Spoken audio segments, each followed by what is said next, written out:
Je suis un enfant du Sahel et je n'ai jamais cru à l'aventure de la démocratie occidentale. Je n'ai jamais cru au slogan que constitue le statut des droits de l'homme. Parce que je sais que la politique des concepteurs de la démocratie nouvelle met en valeur uniquement le développement de tous les caprices de l'économie européenne et américaine, tout en incarnant le statut des garants de la démocratie partout là où il y a des enjeux stratégiques, tout en pillant les anciennes colonies, tout en jouant au numéro de la pitié et de la générosité sous les projecteurs de la presse, tout en criant au bien fondé de la politique du mouton merdé qui a assujetti la démocratie africaine, tout en incarnant les gardiens de la démocratie divertissante de l'Afrique, tout en prenant l'étiquette de la dictature de tous les moutons qui ont meurtri l'Afrique du moment qu'ils servent d'Europe, tout en prenant le bien fondé du massacre diplomatique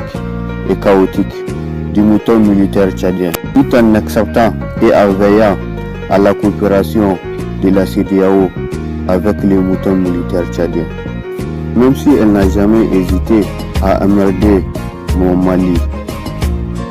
elle n'a jamais cessé à emmerder le Burkina, parce que les chanteurs de la démocratie n'ont jamais hésité à prôner et à parrainer les moutons les plus bêtes du Congo, même s'il n'y a pas assez de mots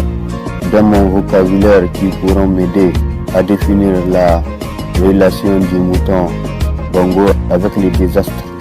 diplomatiques de Nicolas Sarkozy, tout en accompagnant la séance répétitive du mouton du Cameroun, juste pour ne pas avoir la sensation que les rangs et la crédibilité de la France peuvent être remises en cause, juste pour ne pas avoir la sensation que le néocolonialisme européen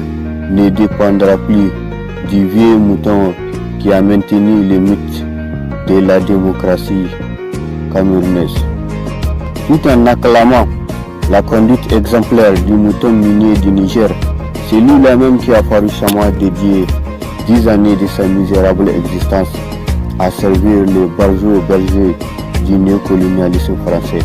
10 années de sa misérable existence à renforcer l'arsenal nucléaire français avec de l'uranium nigérien. Celui-là même qui a passé 10 années de sa misérable existence à se protéger d'un peuple qu'il est censé servir.